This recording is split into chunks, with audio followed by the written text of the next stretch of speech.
"He's been trapped in here for years," said the girl in front of the steel door. But when they cut the door open, they discover something horrible. Let me know what you thought of this story with a rating from 0 to 10 and comment what city you're watching from. I really want to know if you liked my story and get to know you better, so please subscribe to my channel to support my work. I'm counting on your help. The October rain beat against the windows of Bell's optics with an almost hypnotic insistence, creating a constant rhythm that echoed through the silent office. Nathan Bell adjusted the glasses on his nose and turned his attention back to the financial report resting on his polished mahogany desk. At 52, he had transformed the small business inherited from his grandfather into one of the most prosperous optical shops in Havenwood, building a reputation based on technical precision and impeccable service. The office reflected his meticulous personality, every instrument in its designated place, the framed diplomas aligned perfectly on the wall, and an almost obsessive organization that made it clear this was the workspace of a man who controlled every detail of his professional life. It was exactly at 3 o'clock on a Tuesday afternoon when his carefully structured routine was completely shattered. The glass door burst open with violence, causing the entrance bell to chime stridently. A small, mud-covered figure erupted into the room, leaving dirty footprints on the white marble floor that Brenda had just cleaned. The child couldn't have been more than 4 years old, her dark hair stuck to her face by a mixture of rain and dirt, her torn clothes hanging from her thin body like wet rags. "Please, doctor, you have to help me." The high-pitched voice cut through the silence of the office like a cry for help. "There's a good man trapped deep inside the old cannery, and only you can cut through the steel door." Nathan looked up from the report, frowning at the mess the girl had brought into his immaculate environment. His first reaction was genuine irritation. How had this child managed to get in without Brenda intercepting her at the reception? And what was this absurd story about steel doors and trapped men? "Little girl, you're in the wrong place." His voice carried the coldness he had cultivated over the last 3 years, ever since Catherine left him, taking with her any remnant of human warmth that still lingered in his heart. "This is a medical clinic, not a place for children's games." The child approached the desk, leaving more muddy tracks on the floor, and Nathan noticed something that made him hesitate. Her small hands were covered in a red, viscous substance that dripped between her fingers, landing on the floor with a dull, unsettling thud. His first reaction was alarm. Could it be blood? But the consistency was strange, almost too sticky, and the smell that began to spread through the room wasn't metallic as he would have expected. "Please, doctor," the girl insisted, and it was then that Nathan saw her eyes, blue like a summer sky, contrasting dramatically with her dirt-streaked olive skin. There was something in that gaze that bothered him deeply, an intensity that shouldn't exist in such a young child, an urgency that seemed too genuine to be a product of childish imagination. "Where did you come from? Where are your parents?" Nathan rose from his chair, keeping his distance from the girl as he tried to process the situation. Logic told him to call the proper authorities, but something in the child's desperate posture made him hesitate. "I don't have a mommy or a daddy," she answered with a devastating simplicity that made something tighten in Nathan's chest. "But there's a good man who's been trapped for a long time in the back warehouse of the Redmond cannery. He needs to get out of there before it's too late." The mention of the Redmond family made Nathan frown even more. Everyone in Havenwood knew the old cannery that had closed decades ago, leaving behind only abandoned structures on the outskirts of town. But what connection could a street kid have with that place? "How do you know my name? How did you know where to find me?" The question came out harsher than he intended, but the whole situation was making him deeply uncomfortable. The girl looked at him with those piercing blue eyes, as if she were assessing whether he was worthy of trust. Someone told me that Dr. Nathan was the only person in Havenwood who could help cut that door. That you had the right tools and the right heart. The right heart? Nathan almost laughed at the irony. If there was one thing he was sure he had lost in recent years, it was exactly that. Little girl, I'm an ophthalmologist. I take care of eyes. I don't cut steel doors. It was at that moment that Brenda Shaw appeared at the office door, her expression a mix of concern and curiosity. At 28, the assistant had developed an impressive ability to read the nuances of her boss's mood, and she immediately recognized the signs of a situation that could explode at any moment. Dr. Bell, I was organizing the schedule when I heard... Brenda stopped mid-sentence when she saw the soaked and dirty child standing in front of the desk. My goodness, where did you come from, little one? The girl turned to Brenda with the same desperate intensity. Can you help me too? I really need someone to come with me to the old cannery warehouse. Nathan watched the interaction between his assistant and the child, noticing how Brenda immediately knelt to be at the girl's eye level, her maternal instinct overriding any professional protocol. It was exactly this kind of emotional involvement that he had learned to avoid in recent years. What's your name, sweetie? Brenda asked gently, completely ignoring the dirt and the strange smell emanating from the child. Iris, the girl replied, and for the first time since she had entered the office, her voice wavered slightly. And I know you think I'm crazy, but I swear there's someone who needs help in that place. The name echoed in the office like a ghost from the past, carrying a weight that Nathan couldn't identify. There was something familiar about the sound, like a forgotten melody that insisted on returning to his memory. He walked to the window, watching the rain that continued to fall on the historic town's cobblestone streets, trying to organize the thoughts that refused to form a logical pattern. When he turned back, Iris was looking directly at him, as if she could see through all the defenses he had built over the years. Will you help me, Dr. Bell? Please? I promise it's worth it. Nathan remained silent for long seconds, the weight of Iris's gaze pressing against his carefully constructed defenses. The rain kept beating on the windows, creating a hypnotic rhythm that seemed to amplify the tension in the office. Brenda had moved even closer to the girl, her maternal expression contrasting sharply with her boss's growing rigidity. Iris, are you hungry? Brenda asked gently, noticing how the child's little body was trembling, not just from the cold rain, but from a weakness that spoke of days without proper food. I have some crackers in my drawer. Want to try some? The girl nodded shyly, but her eyes never left Nathan for a second. It was as if she knew he was the key to solving the mystery that consumed her, and that any distraction could cause him to escape his responsibilities. Doctor. Brenda addressed Nathan with that careful voice she used when she knew he was about to make a decision he might later regret. Maybe we should hear what she has to say, at least until the rain passes. Nathan turned sharply to his assistant, irritation flaring in his brown eyes. Brenda, I can't just cancel all my afternoon appointments because of a child who showed up with a fantastic story about steel doors and trapped people. But you don't have any more appointments scheduled today? Brenda replied softly, consulting the agenda she knew by heart. And look at her, Doctor. When was the last time you saw a child so desperate?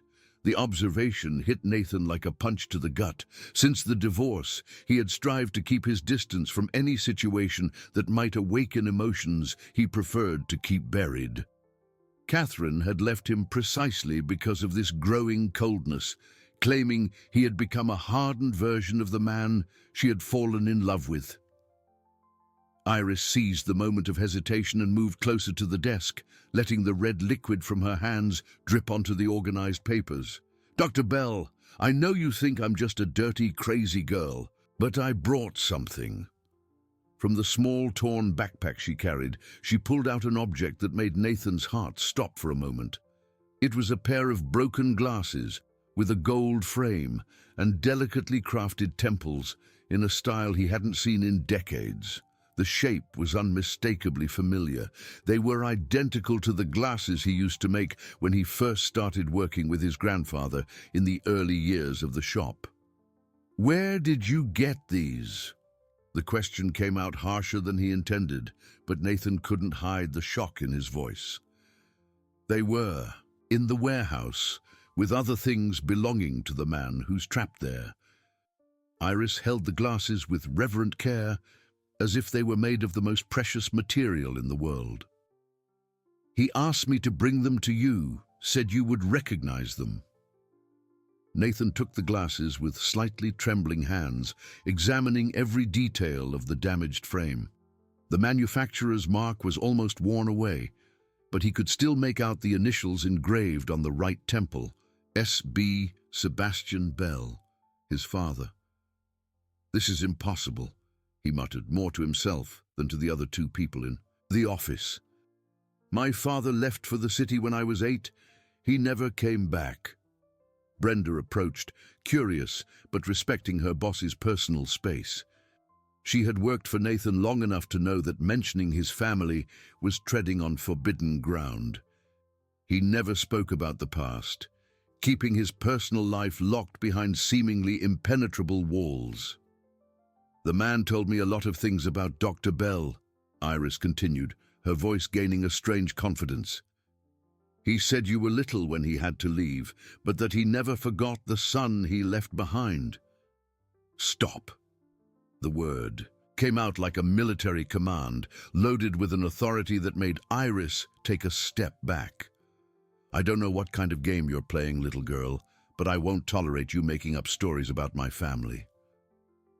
But even as he spoke, Nathan couldn't take his eyes off the broken glasses. The craftsmanship was unmistakable. He had learned those specific techniques from his own grandfather, who had taught them to his father before him. Very few people in Havenwood would know how to replicate that artisanal work. "I'm not making anything up," Iris protested, tears beginning to form in her blue eyes.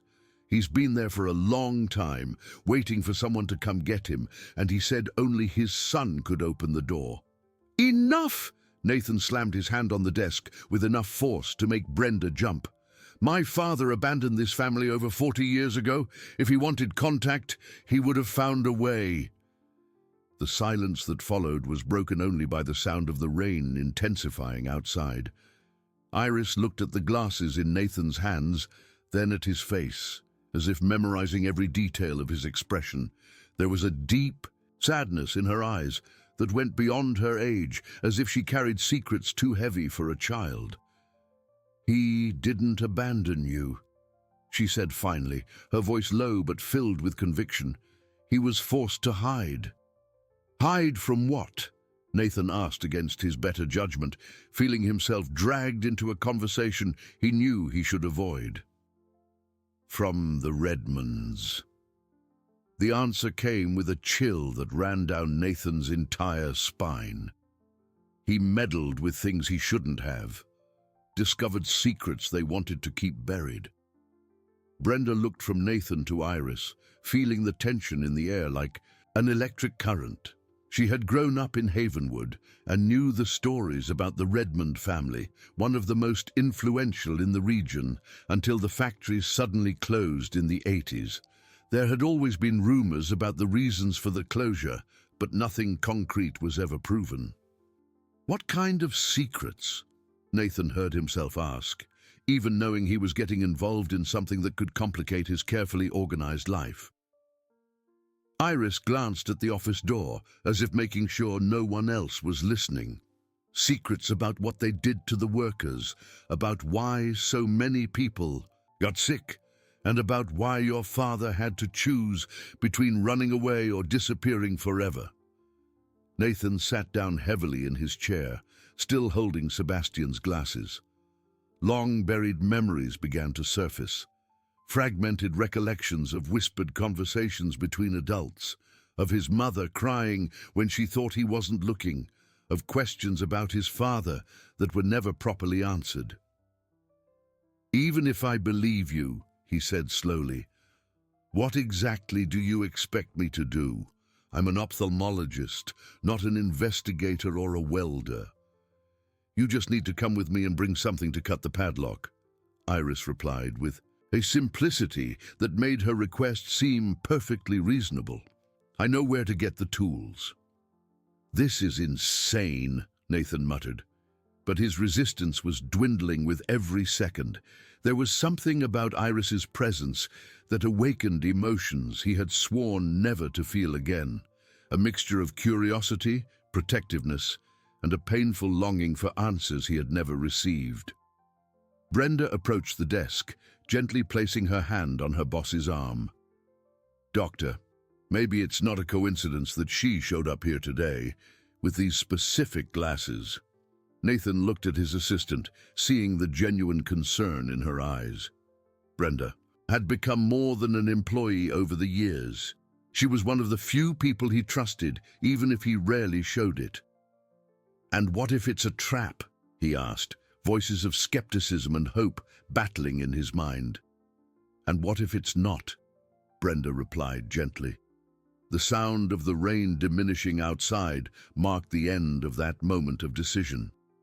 Iris continued to look at Nathan, with that expression mixing hope and despair, holding her dirty hands as if they carried the weight of all the town's unrevealed secrets. "If I go with you," Nathan said slowly, "it will only be to prove that there's nothing in that warehouse, and then you're going to tell me the truth about who you really are and where you came from." The smile that lit up Iris's face was like the sun breaking through the storm clouds. The drive to the old Redmond cannery was made in a tense silence that weighed like lead inside Nathan's car. Iris sat in the back seat, her small hands still stained with that viscous red substance, watching every turn of the road as if memorizing the way back. Brenda had insisted on coming along, claiming she couldn't let a child and her emotionally shaken boss face a potentially dangerous situation alone. As they moved away from the center of Havenwood, the urban landscape gradually gave way to abandoned fields and dilapidated industrial structures. The old cannery appeared on the horizon like a scar in the midst of the vegetation that was trying to reclaim the territory, its broken smokestacks pointing to the grey sky like accusing fingers. "There!" Iris pointed to a smaller building at the back of the industrial complex. "The warehouse is behind that main building." Nathan parked the car in an area that had once been the loading dock, where trucks used to carry the canned goods to distributors throughout the state. Now only weeds grew between the cracks in the concrete, and the silence was broken only by the wind whistling through the corroded metal structures. "Are you sure it's safe?" Brenda asked, looking at the precarious condition of the surrounding buildings. "I've been coming here every week for months," Iris answered, with a confidence that contrasted with her fragile appearance. "I know every stone of this place." As they walked across the uneven ground, Nathan couldn't shake the feeling that he was being watched. There was something unsettling about this atmosphere of abandonment, as if the ghosts of the region's industrial past still haunted these empty corridors. The smell in the air was a mixture of rust, dampness, and something sweet that he couldn't identify. The warehouse Iris led them to was a low brick structure with a single, heavily time-corroded steel door. An old padlock, green with verdigris, held the door shut, and from it dripped the same viscous red liquid that stained the girl's hands. "My God," Brenda murmured, covering her nose with her sleeve. "What is that smell?" Nathan approached the door, examining the padlock and the liquid dripping from it. The substance had a strange, almost sticky consistency, and the sweet smell he had noticed in the air intensified near the door. It wasn't blood, as he had initially feared, but something organic in decomposition. "Iris, are you sure there's someone in there?" he asked, a growing concern taking hold in his chest. "I'm sure, Doctor. Sometimes I can hear him moving, especially at night." The girl approached the door and knocked 3 times, in a specific pattern. "I'm here again. I brought Dr. Bell, just like I promised." To everyone's surprise, a muffled sound came from inside the warehouse, as if something heavy had fallen or been dragged across the floor. Brenda instinctively grabbed Nathan's arm, and even he felt a shiver run down his spine. "Did you hear that?" Iris looked at them with an expression of relief mixed with urgency. "He's trying to answer. Please, Doctor, we have to get him out of there." Nathan examined the padlock more closely, noticing it was very old, probably from the time the factory was still operating. The metal was so corroded it looked like it was about to disintegrate, but it still held the door firmly shut. "I'm going to get some tools from the car," he said, feeling himself swept along by a chain of events that seemed to have a life of its own. "But if there's no one in there, Iris, you'll have a lot of explaining to do." While Nathan went to get the toolbox he always kept in the trunk, Brenda stayed with Iris, watching how the girl interacted with this grim place with an unsettling familiarity. She spoke to the door as if she were talking to an old friend, telling it about her morning, about how she had managed to convince the doctor to come, about the rain that had finally stopped. "Iris," Brenda knelt beside the girl, "how did you find out there was someone in here?" The child hesitated for a moment, as if deciding how much she could reveal. "My grandma brought me here a few times before she went away. She said it was important for me to know about this place, about what happened here." "Your grandmother? Where is she now?" Iris's blue eyes filled with tears. She struggled to hold back. "I don't know. One day she went out to buy food and never came back. It's been 3 months. Brenda's heart ached at that revelation. A 4-year-old child living alone on the streets for 3 months, taking care of herself, and still worrying about a mysterious prisoner in an abandoned warehouse. What kind of life had she led to develop so much resilience and determination? Nathan returned with a portable power saw and some smaller tools. "Let's settle this once and for all," he muttered, connecting the saw to a small generator he had brought from the car. The sound of the saw cutting through the old padlock echoed through the abandoned complex like a metallic scream. Sparks flew as the blade penetrated the corroded metal, and the smell of burnt iron mixed with the sweet aroma emanating from the warehouse. When the padlock finally broke, falling to the ground with a thud, Nathan hesitated before opening the door. There was definitely something on the other side. They could all hear muffled movements and what sounded like someone trying to speak through some kind of obstacle. "Be careful," Brenda whispered, positioning herself behind Nathan as he slowly pushed the heavy door open. The first thing that hit them was the smell, an overwhelming mix of fermented tomatoes, dampness, and something that smelled like old paper. As the door opened, it revealed an interior shrouded in gloom, lit only by the filtered light coming through a small, high window covered in dirt. What they saw inside the warehouse was not what any of them expected.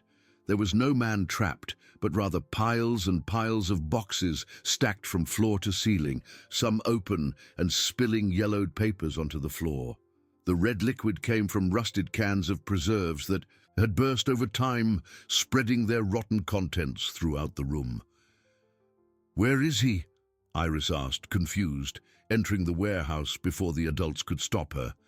"He was here. I always hear him moving."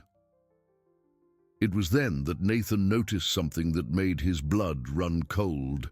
Scattered on the floor, among the papers and broken cans, were dozens of black and white photographs.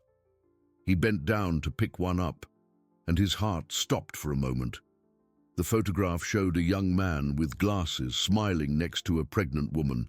The man was unmistakably his father, Sebastian Bell, but at least 20 years older than in the last photos Nathan had of him. The woman beside him was a complete stranger, but there was something familiar in her delicate features. "This is impossible," he murmured, picking up another photo. This one showed the same couple with a small child in their arms, a little girl with dark hair and blue eyes who looked to be about a year old. Brenda came closer, examining the photographs over Nathan's shoulder. "Doctor, look at the date on the back." Nathan turned the photo over and saw a date handwritten in faded ink. March 1989. Isabella at 8 months. His father had disappeared in 1982 when Nathan was 8. If these photos were authentic, it meant that Sebastian had not only remained in the region, but had started a new family. "Iris," Nathan turned to the girl, who was exploring the boxes with a disturbing familiarity. "Who is the woman in these photos?" The child looked at the photograph he was holding, and her face lit up with a sad smile. "That's my grandma, Isabella.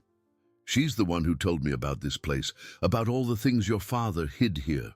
Nathan's world collapsed in that moment.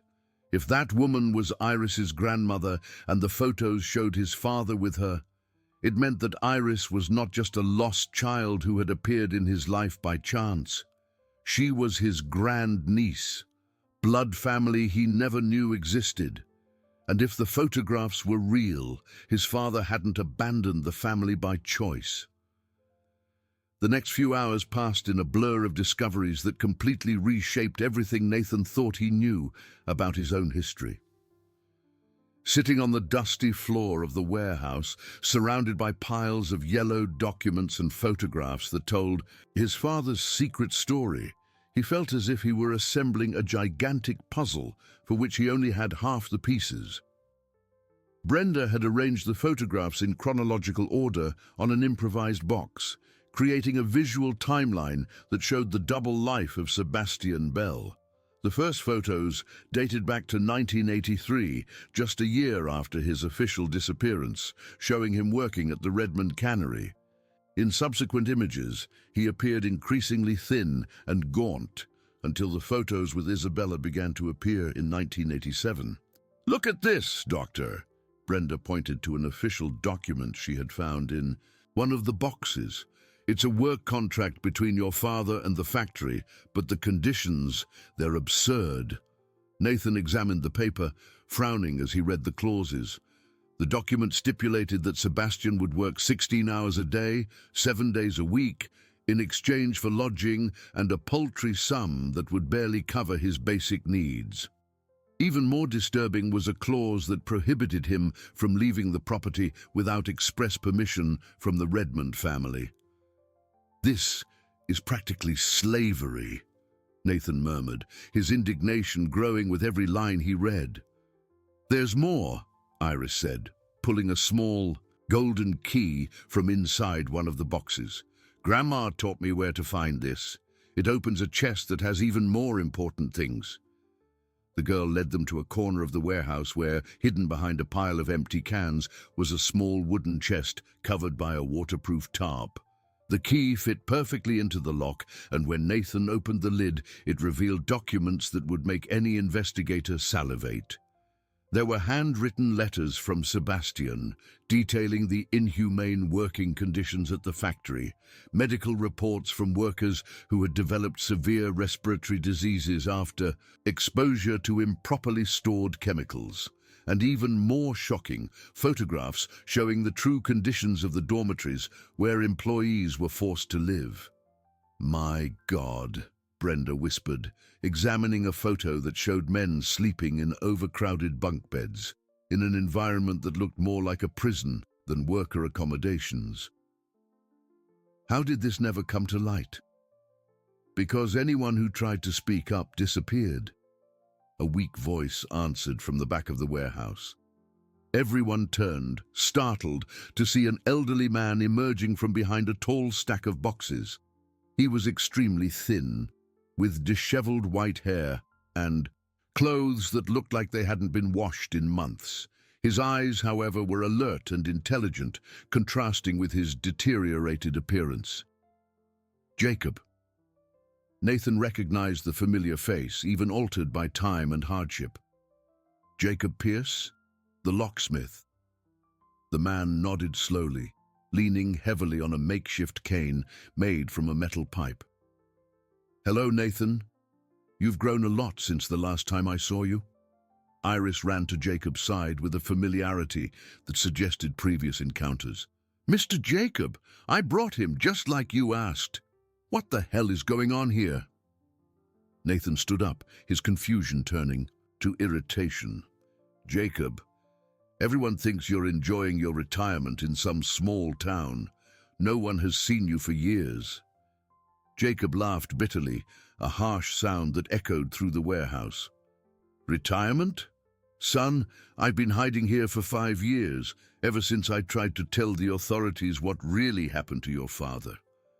"And what happened to my father?" Nathan asked, his voice thick with an emotion he struggled to control. "He found out something he shouldn't have. And when he tried to do the right thing, the Redmonds made him choose between his life and your safety." Jacob approached slowly, his eyes fixed on Nathan's face as if searching for traces of resemblance to Sebastian. "Your father didn't abandon you, son.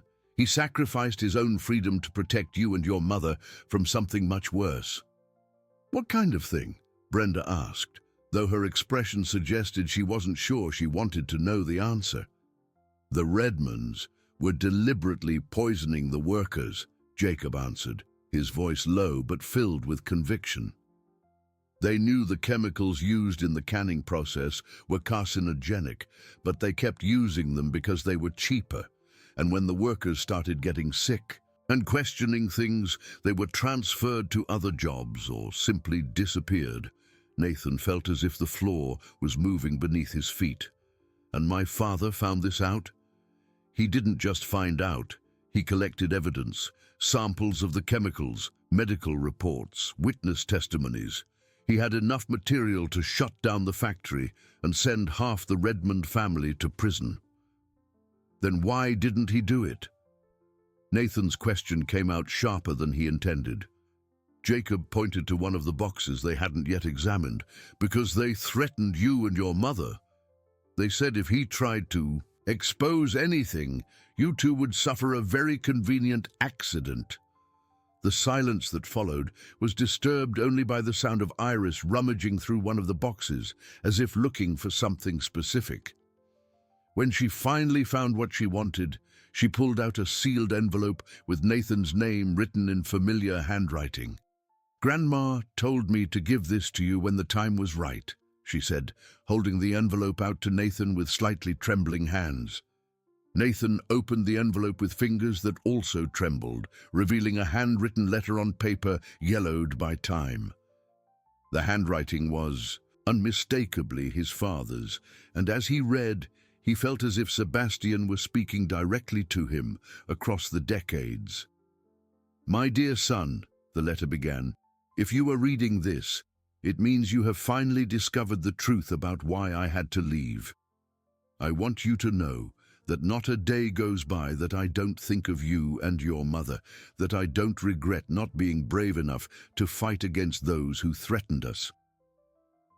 The following words detailed not only the specific threats the Redmonds had made, but also how Sebastian had spent years collecting additional evidence while living in hiding within the factory itself.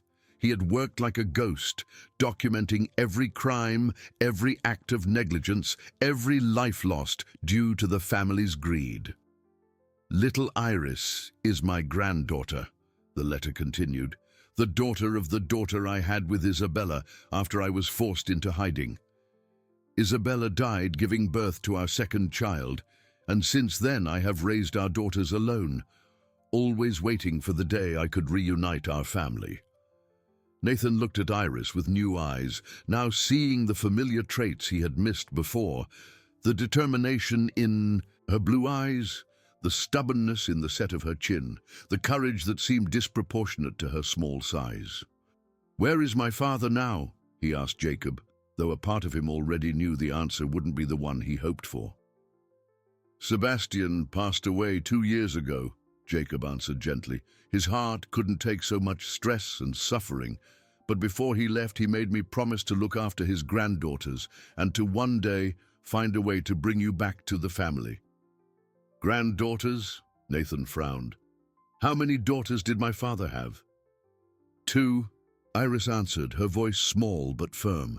Me and my sister Marina, but Marina is gone too, and now Isabella was all the family I had left. Nathan sat heavily on one of the boxes, trying to process all the information he had received in the last few hours.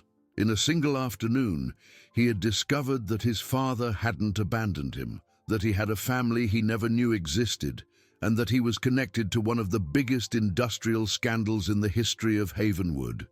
But more importantly, he had discovered that the dirty, desperate girl who had burst into his office was much more than a lost child. She was his family, and she had been living alone on the streets for months, guarding secrets that could destroy one of the most powerful families in the region. "What do we do now?" Brenda asked, breaking the tense silence. Before anyone could answer, the sound of approaching cars echoed from outside the warehouse, followed by loud, authoritative voices. "Someone followed them," Jacob whispered, his face paling. "The Redmonds found out you're here." The panic that seized the warehouse was instant and visceral. Jacob began pushing the most important boxes behind a larger pile, while Brenda automatically pulled Iris close to her, as if her maternal instincts had taken over. Nathan was paralyzed for a moment, still processing all the revelations of the last few minutes, before the reality of the situation hit him like a punch. "Is there another way out?" he whispered to Jacob, who continued moving boxes with a surprising agility for someone of his age and physical condition. "There's a hole in the back wall," Jacob answered softly, indicating a direction with his head. "I managed to dig it out over the years. You can get through, but it's tight." The voices outside were getting closer, and Nathan could distinguish at least 3 different men talking. He couldn't hear the exact words, but the tone was authoritarian and intimidating. "Doctor," Brenda whispered urgently, "maybe we should just go out and explain we were just exploring the place out of curiosity." "No," Iris spoke with a firmness that contrasted with her small voice. "They won't believe it, and if they see all of Grandpa Sebastian's things—" The girl didn't finish the sentence, but everyone understood the implication. If the Redmond family discovered that the evidence collected by Sebastian still existed, they would do anything to ensure it never came to light. "We're going through the hole," Nathan decided, quickly grabbing some of the most important photographs and his father's letter. "Jacob, are you coming with us?" The old man shook his head. "I can't move fast enough. I'll stay and try to convince them I'm here alone, as always." "We can't leave you," Brenda protested. But Jacob was already pushing them toward the back of the warehouse. "Yes, you can and you will.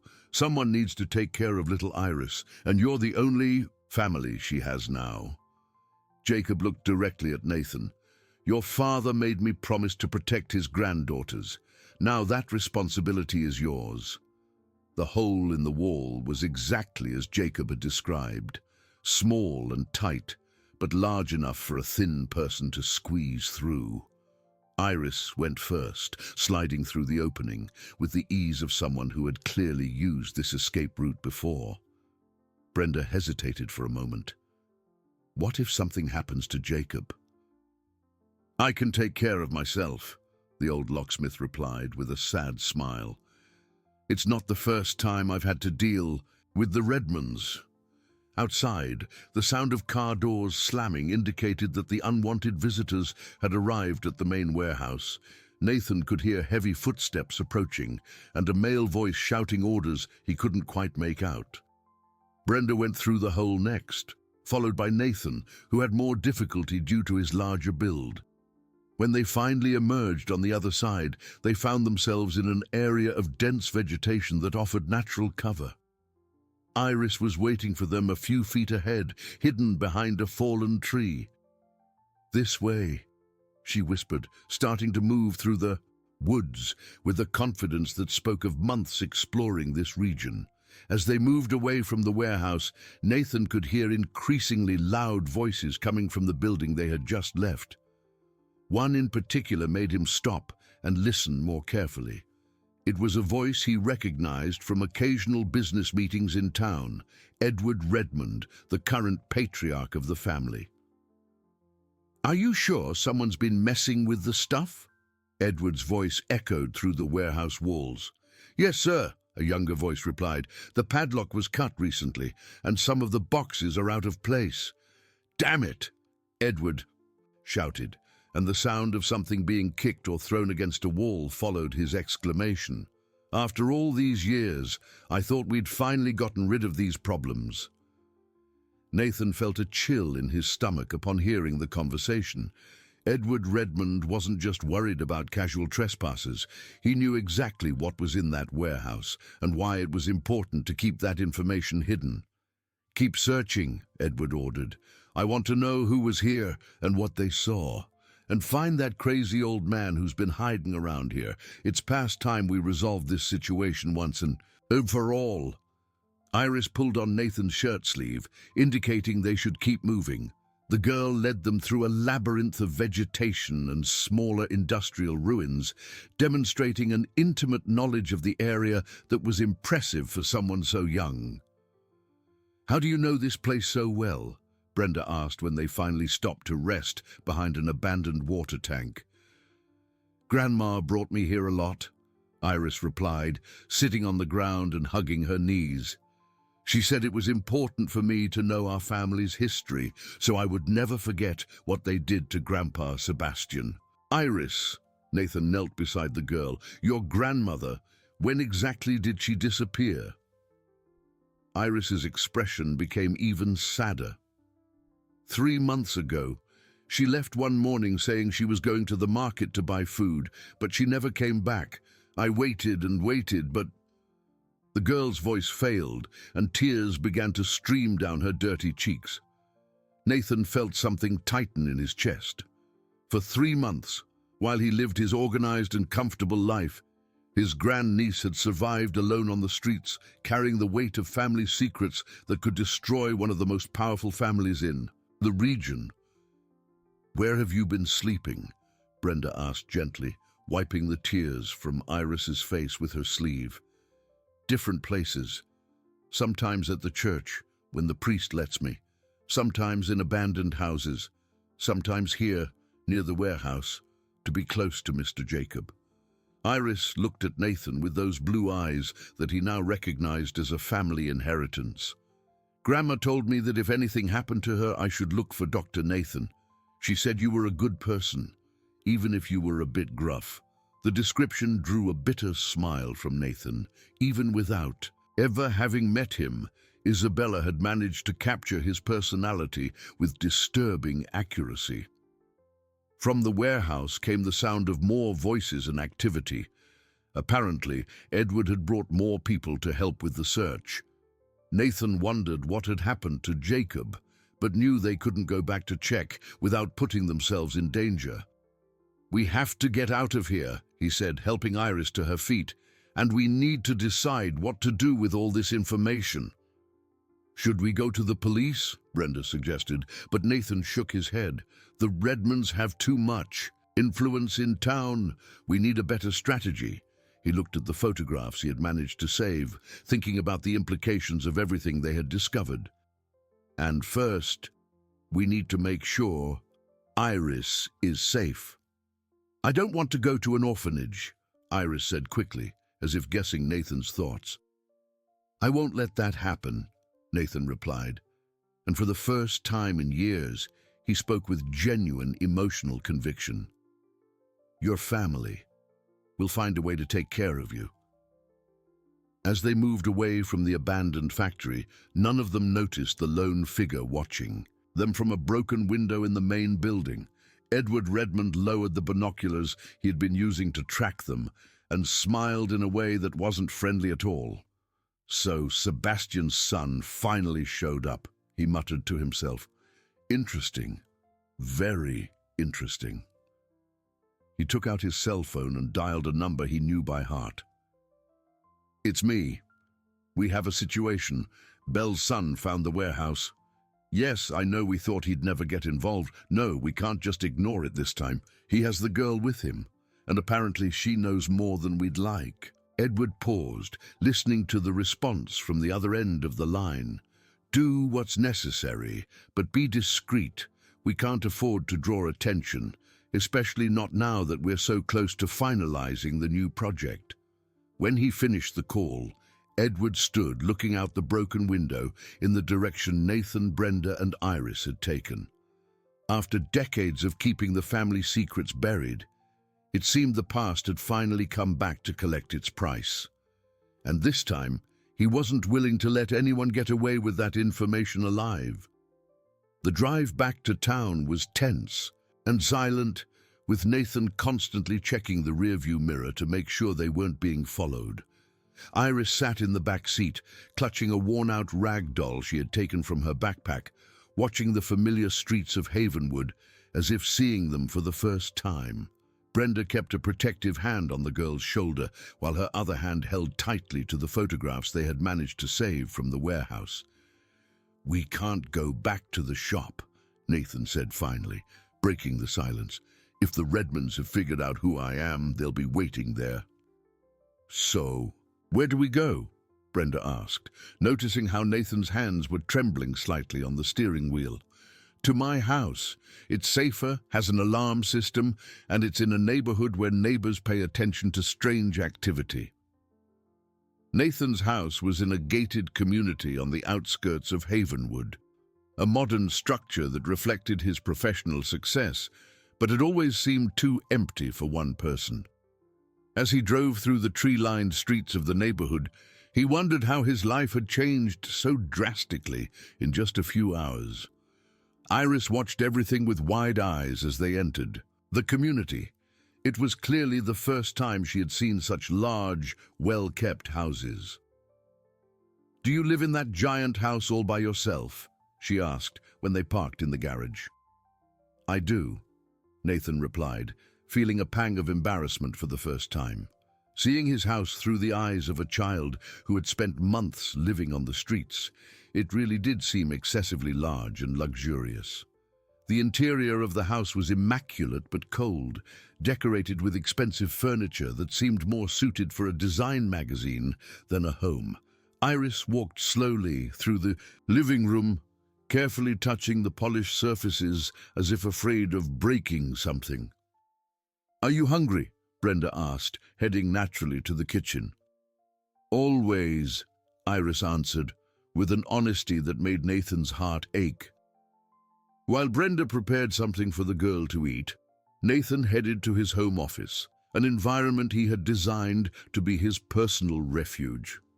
He spread the photographs across his desk, studying every detail with the meticulous attention he applied to medical diagnoses.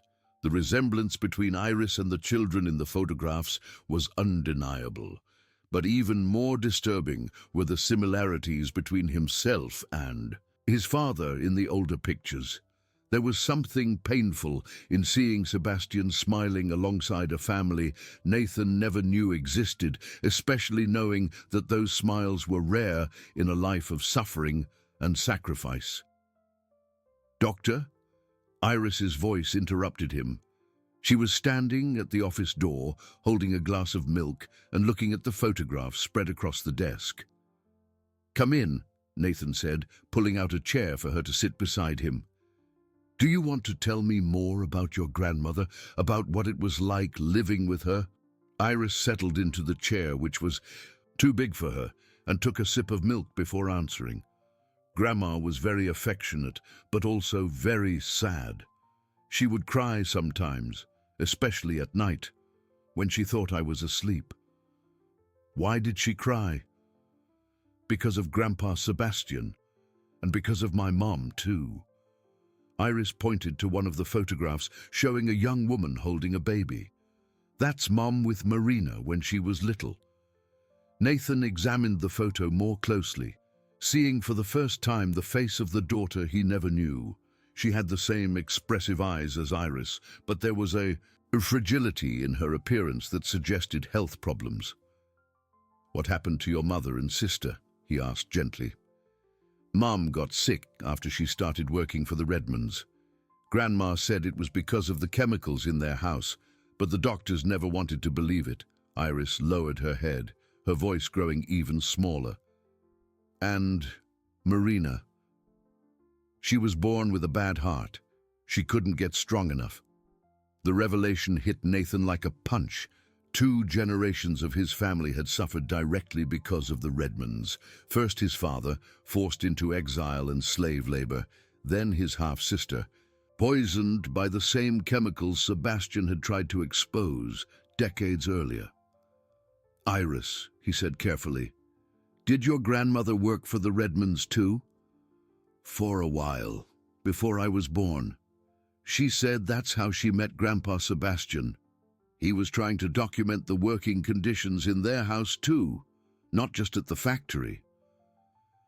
Brenda appeared at the door with a plate of sandwiches, but stopped when she saw the dark expression on Nathan's face. "What is it?" "The Redmonds weren't content with destroying my father. They continued destroying my family for generations." Nathan stood up abruptly, walking to the window that overlooked his perfectly manicured garden. "And I didn't know any of it. How could you have known?" Brenda asked, placing the plate in front of Iris, who began to eat with a hunger that spoke of days without proper food. "You were a child when your father disappeared. But I should have looked for him. I should have questioned more, investigated more. Instead, I just accepted the story that he had abandoned us and built my entire life on that lie." The sound of the doorbell interrupted the conversation. Everyone in the office tensed, and Nathan walked carefully to the front window to see who was at the door. A man in a dark suit whom he didn't recognize was standing on the porch, holding an envelope. "Who is it?" Brenda whispered. "I don't know, but he doesn't look like a salesman or a delivery person." Nathan watched as the man placed the envelope under the door and walked away quickly, disappearing into a dark car parked down the street. They waited a few minutes before Nathan ventured to the front door. The envelope had no return address, just his name written in block letters. Inside there was a single sheet of paper with a typed message. "Dr. Bell, we know you were at the warehouse today. We know what you found there. If you value your professional reputation and your personal safety, we suggest a meeting to discuss a mutually beneficial arrangement. Tomorrow, 3 p.m. at the King's Table restaurant, a table reserved in your name. Come alone and bring any material you removed from the premises. This is your only opportunity to resolve this situation in a civilized manner." The letter was unsigned, but the implication was clear. The Redmonds not only knew who he was and where he lived, but were offering what seemed to be an ultimatum disguised as a negotiation. "What does it say?" Brenda asked when Nathan returned to the office. He showed her the letter, watching as her expression grew increasingly worried as she read. Iris stopped eating and looked at the 2 adults, sensing the growing tension in the room. "They know where you live," Brenda said, stating the obvious. "And apparently they want to make some kind of deal." Nathan sat heavily in his chair, running his hands over his face. "The question is, what kind of deal would be mutually beneficial for people who have spent decades covering up crimes? Maybe they want to buy your silence," Brenda suggested. "Pay you a sum of money to forget everything you've discovered.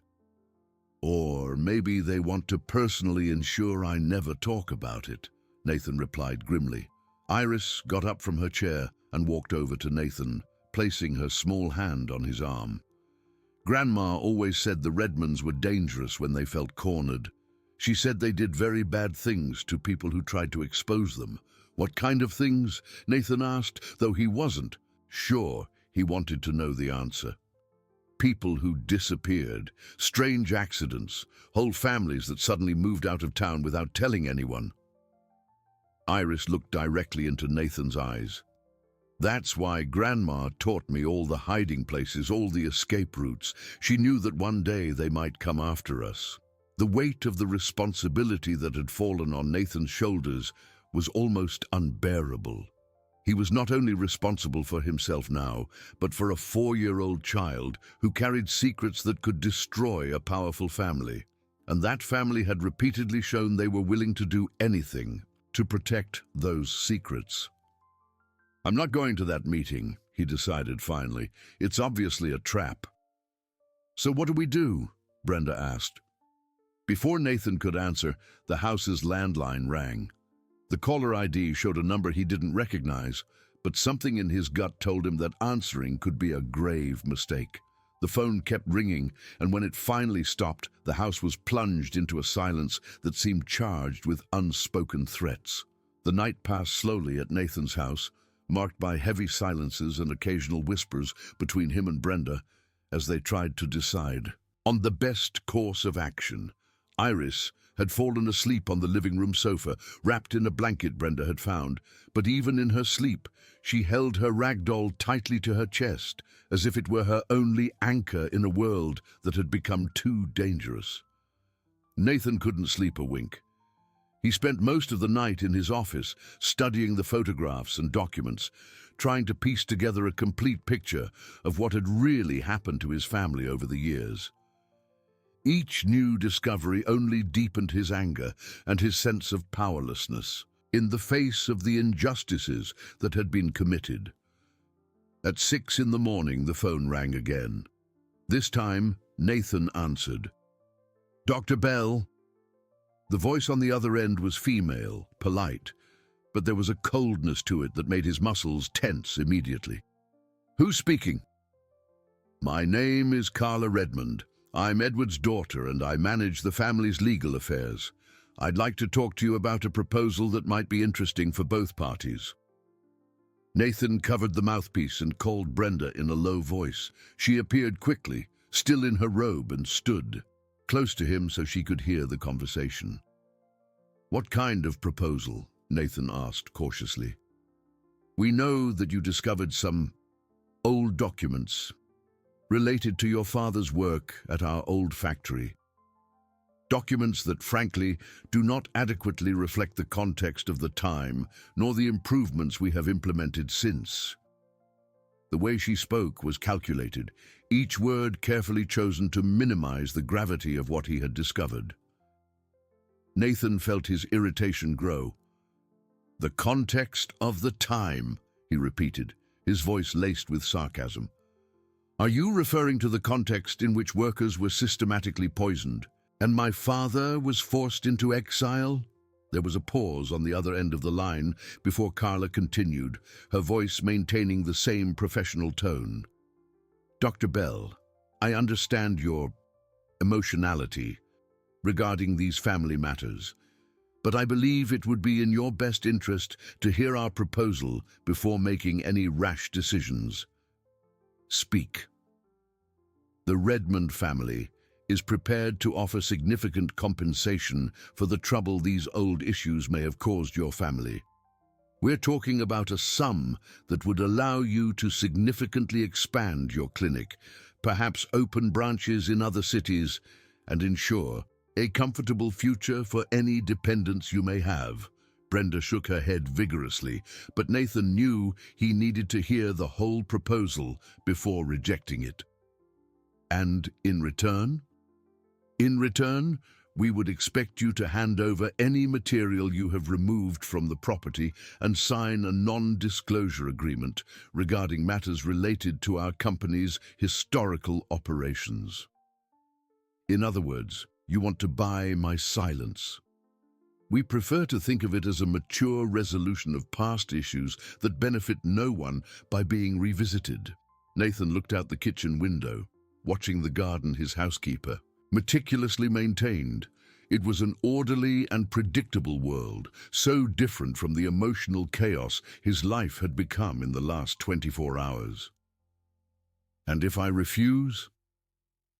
The pause that followed was longer this time, and when Carla spoke again, her voice had completely lost any pretense of warmth. Dr. Bell, I sincerely hope you don't make that choice. You have an excellent reputation in Havenwood, a prosperous clinic, a stable life.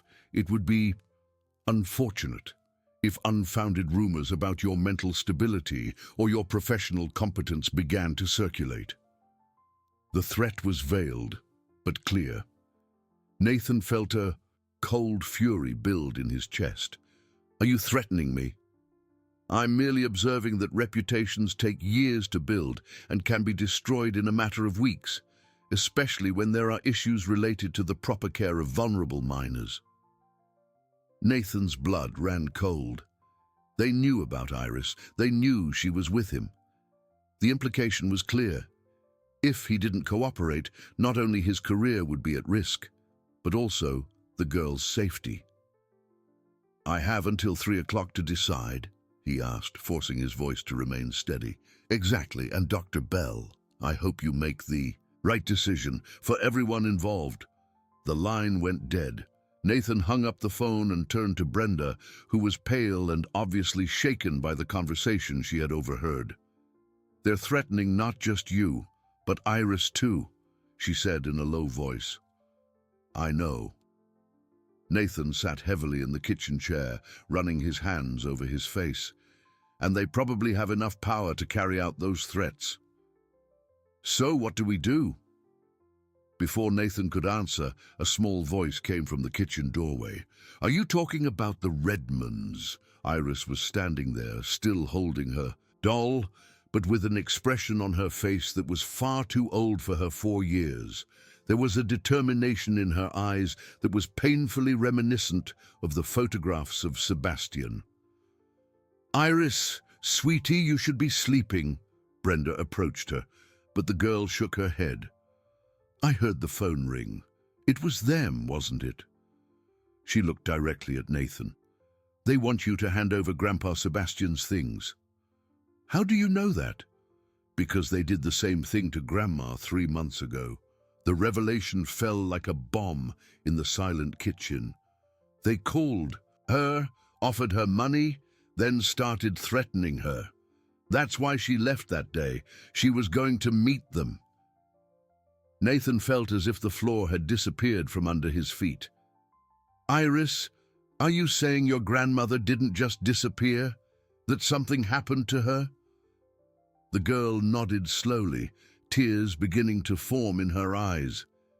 She said that if anything happened to her, I should find you. She said you were the only one who could do the right thing with Grandpa's documents. Why didn't you tell me this yesterday? Because I wanted to be sure you were really a good person. Grandma taught me to be careful, not to trust just anyone. Iris came closer to Nathan, placing her small hand in his. But now I know I can trust you. Brenda sat in the chair next to Iris, pulling her close. Sweetie, do you know where your grandmother went to meet them? The same place they want to meet Dr. Bell today, the King's Table restaurant. The connection made Nathan's stomach turn. If Isabella had gone to that meeting 3 months ago and never returned, what kind of deal did the Redmonds really have in mind for him? I'm not going to that meeting, he said firmly, and I'm not handing over the documents. Then they'll do the same thing to you that they did to Grandma, Iris said with a heartbreaking sadness. No, they won't, Nathan answered, a new determination growing in his chest. Because we're not going to sit here and wait for them to act. What do you mean? Brenda asked. They expect me to hide, to be scared, to accept their blackmail, just as my father was forced to 40 years ago. Nathan stood up, walking to the window to watch the quiet street of his neighborhood. But I'm not my father. I have resources he didn't have, connections he didn't possess. What kind of connections? Dr. Marcus Vance at the regional hospital. We studied together in college, and he's always been interested in social causes. If I show him the evidence of systematic worker poisoning, he'll know exactly which health authorities to contact. Brenda smiled for the first time in hours. And Dr. Vance has enough influence to be taken seriously. Exactly. Plus, I have a cousin who works for the Attorney General's office in the state capital. If we can file a formal complaint with solid evidence, the Redmonds won't be able to just make it disappear. Iris looked at him with cautious hope. Do you really think you can make the Redmonds pay for what they did to our family? Nathan knelt in front of the girl, gently holding her small shoulders. Iris, I can't bring back your grandmother, your mother, or your sister, and I can't change the suffering my father went through. But I can make sure their story is told, that the truth comes out, and that the Redmonds face the consequences of their actions. And what happens to me? The simple question carried the weight of all the vulnerability of a child who had lost everything and now depended on the kindness of strangers to survive.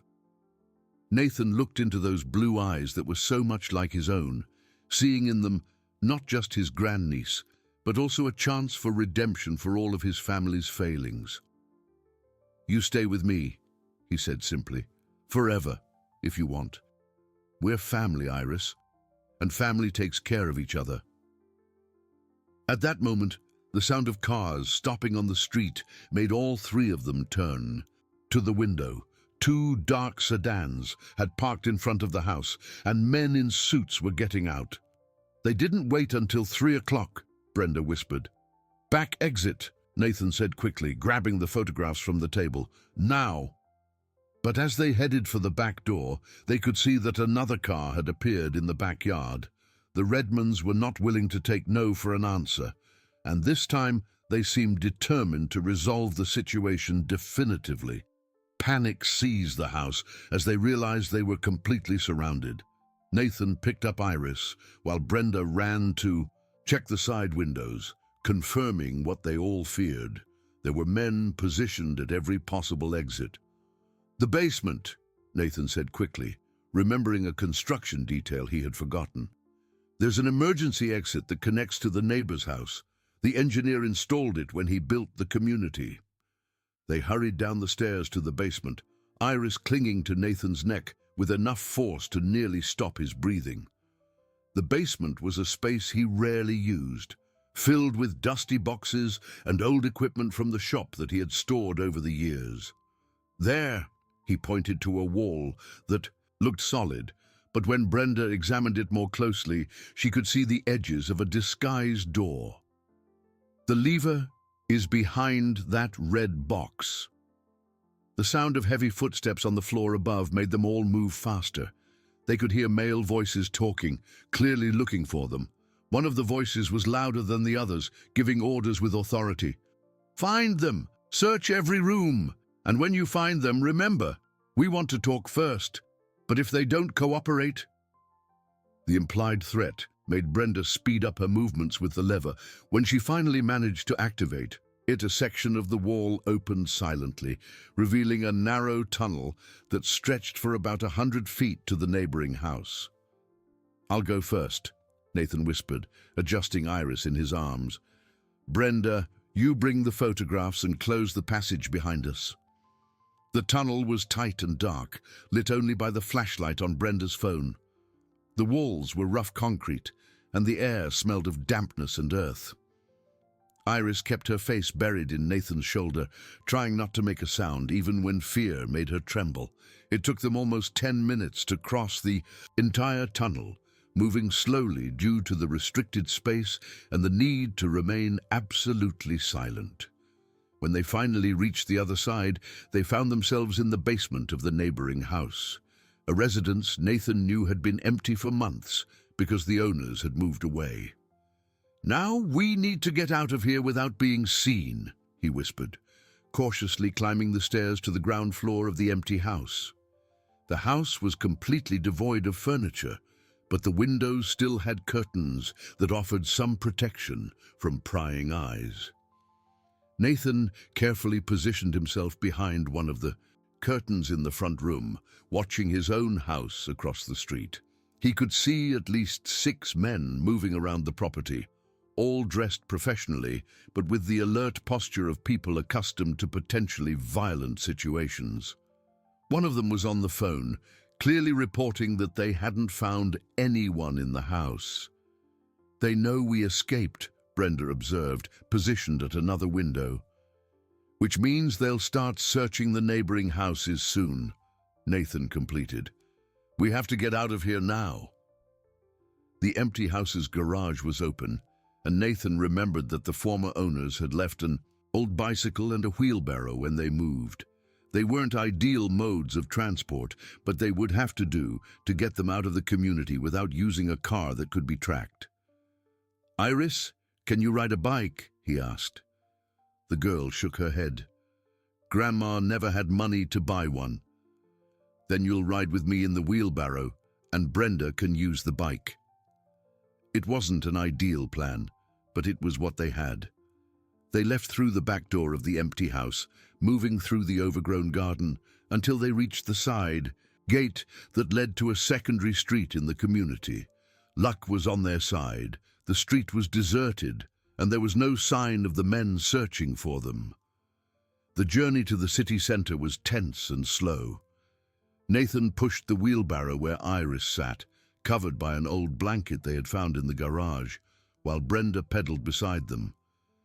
They avoided the main streets, taking residential paths where they were less likely to be noticed. "Where are we going?" Brenda asked when they stopped at a corner to check if they were being followed. "To the hospital. Dr. Vance will be doing his morning rounds now, and we need to show him this evidence before the Redmonds realize where we are." The Havenwood Regional Hospital was in the center of town, a modern building that contrasted with the colonial architecture of the rest of the region. Nathan knew the hospital's routine well, having performed a few eye surgeries there over the years.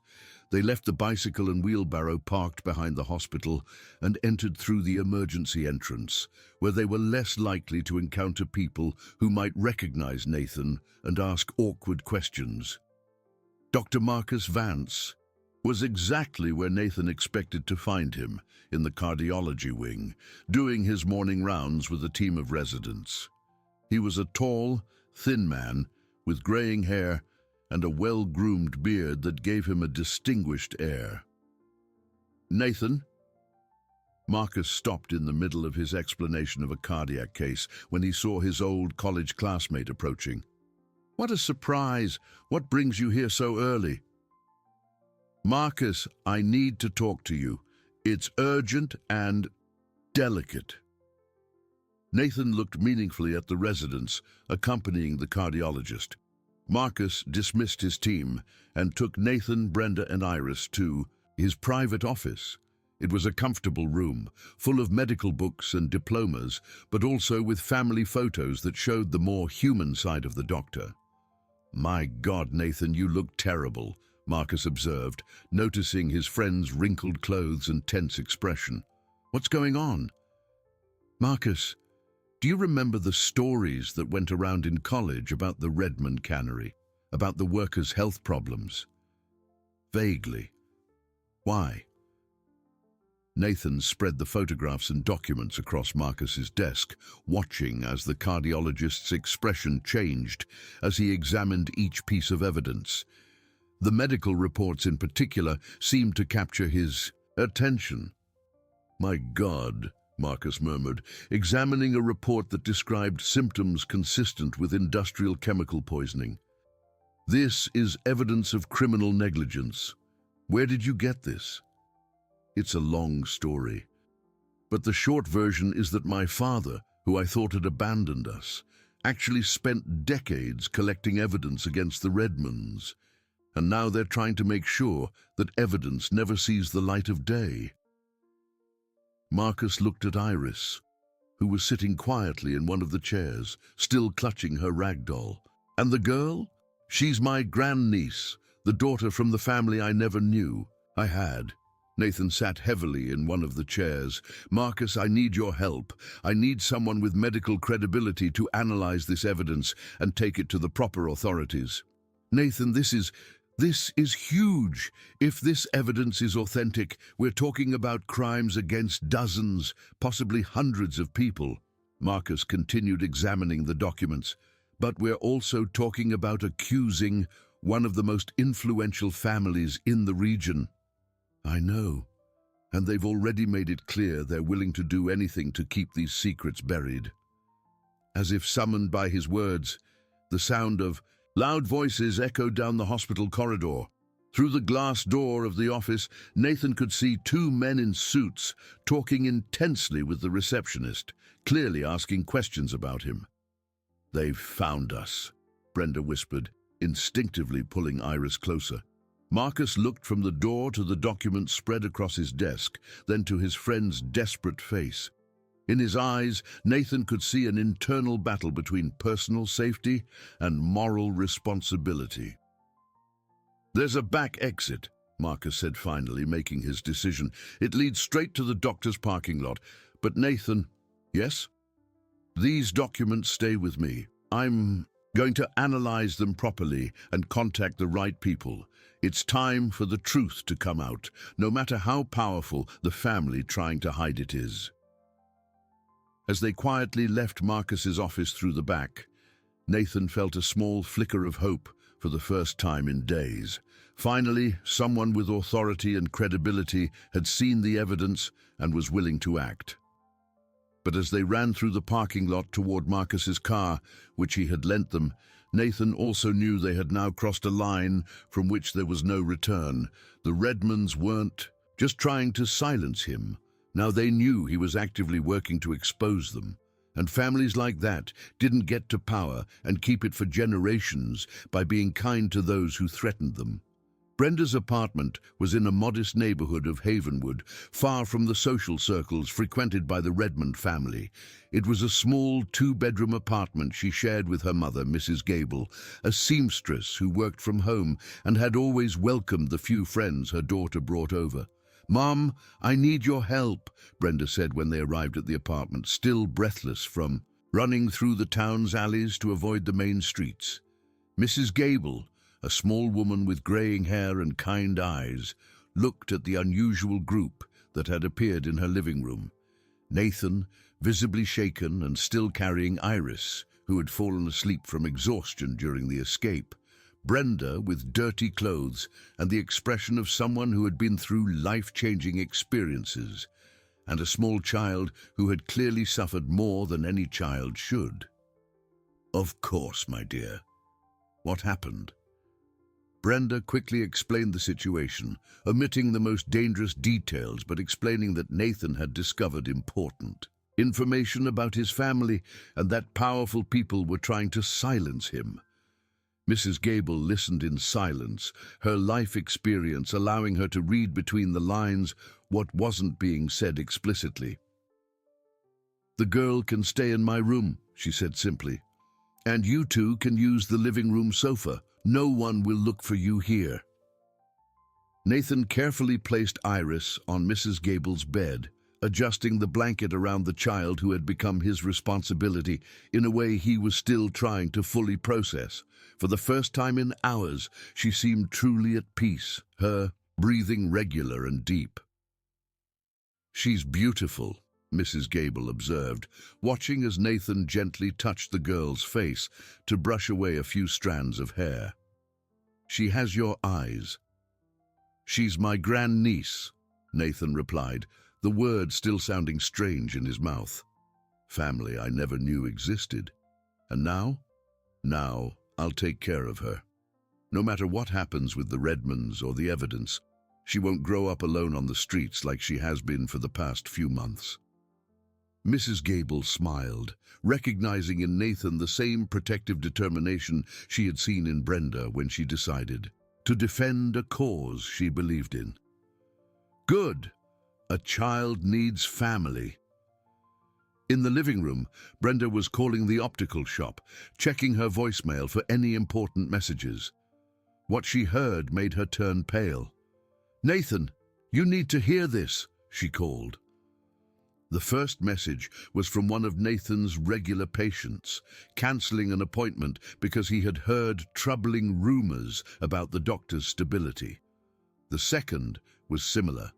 The third was from a supplier, informing him that they were suspending his credit until certain issues were clarified. They're destroying your reputation, Brenda said after Nathan finished listening. To all 15 similar messages, they've spread rumors that you're having personal problems, that you're not fit to see patients. Too fast, Nathan murmured, running his hands over his face. This was coordinated. They already had a plan ready in case I refused to cooperate. Brenda's cell phone rang. It was a number she didn't recognize, but something made her answer. Ms. Shaw. The voice was polite, professional, but there was a coldness to it that made Brenda's skin crawl. Who's speaking? My name is Robert Meneses. I'm a lawyer for the Redmond family. I'd like to discuss your employment situation. My employment situation. We understand you've been working for Dr. Bell for a few years.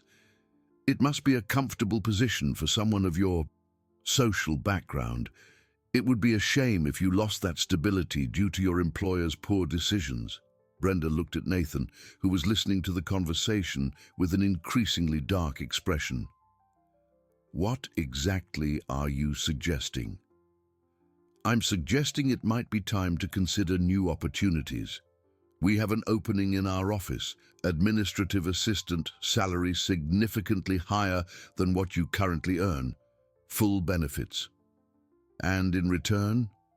In return, we would expect you to provide information on any materials that Dr. Bell may have in his possession, materials that frankly are the property of the Redmond family and were illegally removed from our property.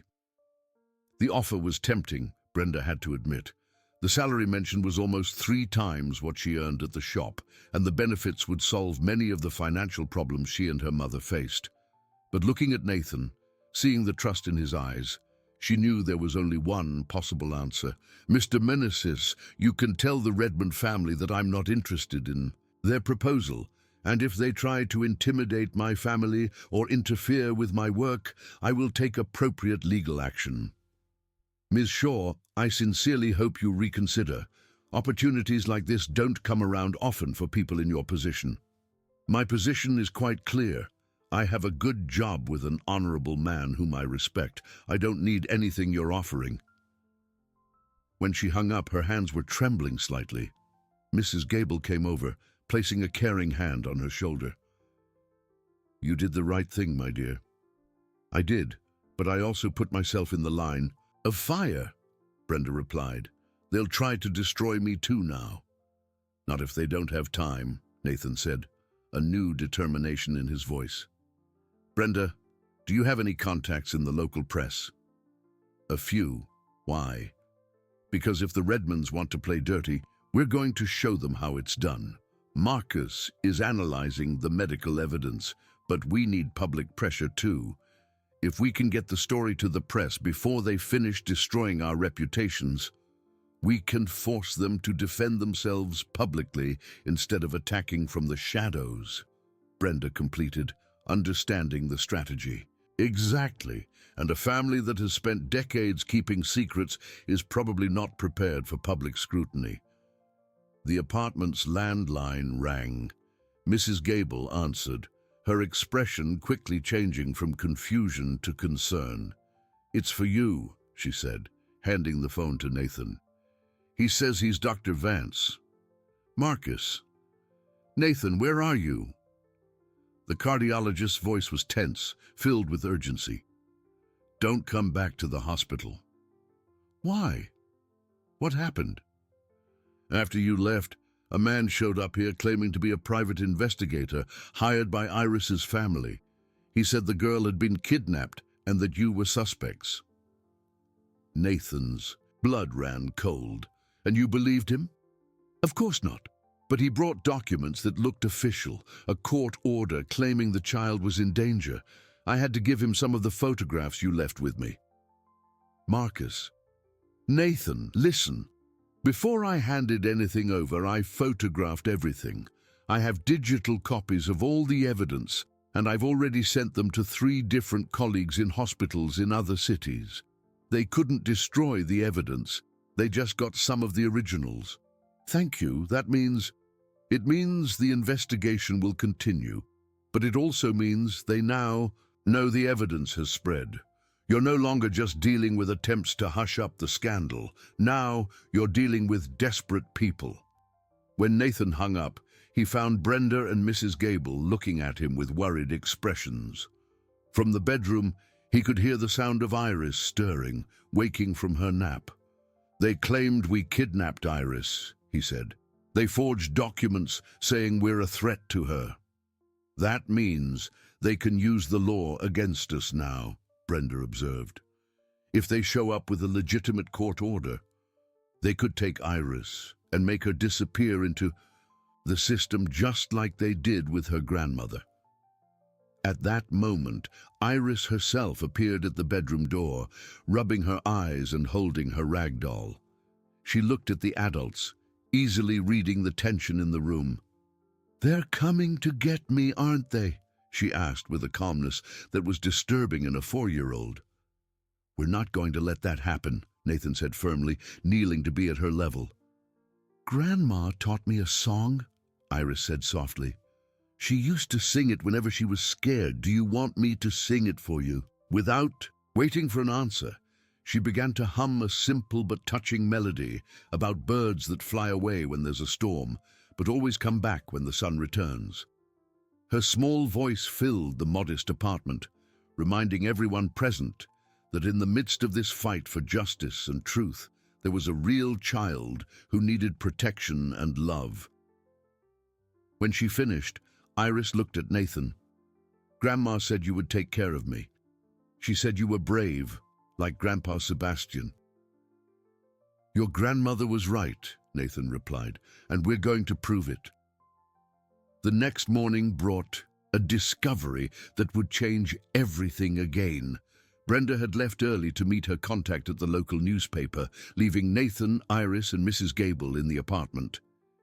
It was then that the upstairs neighbor knocked on the door, bringing a piece of information none of them expected. "Mrs. Gable, sorry to bother you so early," said Mrs. Davis, an elderly lady who lived alone in the apartment above.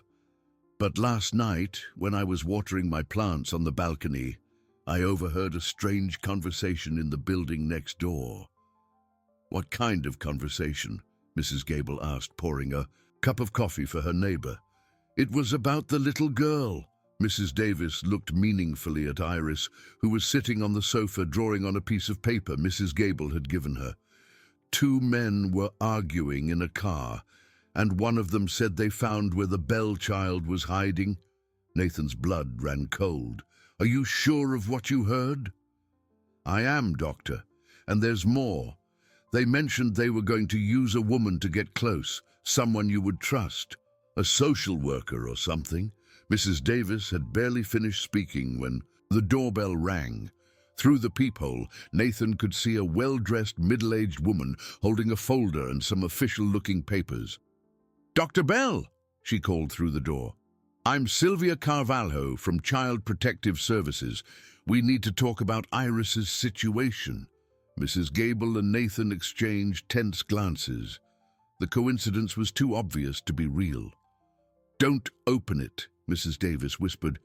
"I know all the social workers in the area. I've never seen this woman before." "Ms. Carvalho," Nathan answered through the door. "The girl is under my temporary care while we arrange the proper documentation." "I understand, Doctor, but we received a report that the child may be at risk. I have a court order for a wellness check." "Can you pass the documents under the door so I can examine them?" There was a pause, then the sound of papers being slid. Nathan quickly examined the documents. They looked official at first glance, but there were details that didn't add up. The case number was in an incorrect format, and the judge's signature didn't match any he knew from the local courts. "The documents are fake," he said quietly to Mrs. Gable. It was then that Iris approached, him pulling on his shirt. "Dr. Nathan," she whispered, "there's something I didn't tell you." "What is it?" "Grandma taught me about a special place where she kept the most important things. There are more documents there, things not even Grandpa Sebastian knew she had." "What kind of things?" "Recordings," Iris said simply. "She recorded the conversations the Redmonds had when they thought no one was listening. Nathan looked at the girl, realizing she had held on to even more secrets than he had imagined. Where are these recordings? At the church. Grandma knew the priest for a long time, and he let her hide things in the basement. Outside, the woman claiming to be a social worker was getting impatient. "Dr. Bell, I must insist that you open the door. If you don't cooperate, I'll have to call for backup." "Mrs. Davis," Nathan turned to the neighbor, "could you do me a favor? Call the Real Child Protective Services and ask if they sent anyone here today." While Mrs. Davis made the call, Nathan knelt beside Iris. "Sweetie, these recordings, are they important?" "Grandma said they're the most important of all. There are conversations about what they did to workers, about how they make people disappear, and," she lowered her voice even more, "about a new project they're working on now." "What kind of project?" "Something about building houses on a place where people are buried. Grandma said they were going to build over the graves so no one would ever find out." The revelation hit Nathan like a lightning bolt. If the Redmonds were planning a construction project over physical evidence of their past crimes, it would explain why they were so desperate to silence anyone who knew their history. "Mrs. Gable," Mrs. Davis called from the phone, "CPS, said they didn't send anyone today. And what's more, they've never heard of any Sylvia Carvalho." "Dr. Bell," the voice outside was getting more aggressive, "this is your last chance to cooperate voluntarily." Nathan made a quick decision. "Mrs. Davis, do you have a back exit?" "I do. It leads to the next building's yard." "Mrs. Gable, grab a few things for Iris. We need to get out of here now." "Where to?" "To the church. If there's more evidence there, we need to get it before the Redmonds find out where it is." The sound of more voices outside indicated that the fake social worker had been reinforced. Nathan could hear at least 3 different people talking, planning how to get into the apartment. "Come," Mrs. Davis guided them to a back window in her apartment. "You can go down the fire escape." The descent was tense, especially with Iris, but they managed to reach the yard without being seen. From there, they could cross to the parallel street, where the borrowed car Dr. Vance had arranged for them was parked. "St. Francis Church?" Nathan asked as he drove through Havenwood's back streets. "That's the one," Iris confirmed. "Father John knew Grandma since she was a little girl." St. Francis Church was one of the oldest in Havenwood, a colonial building that had witnessed centuries of the town's history. Father John was a man in his late 60s, known for his dedication to the needy and his absolute discretion with the secrets he heard in confession. "Iris." Father John smiled when he saw them enter through the side door of the church.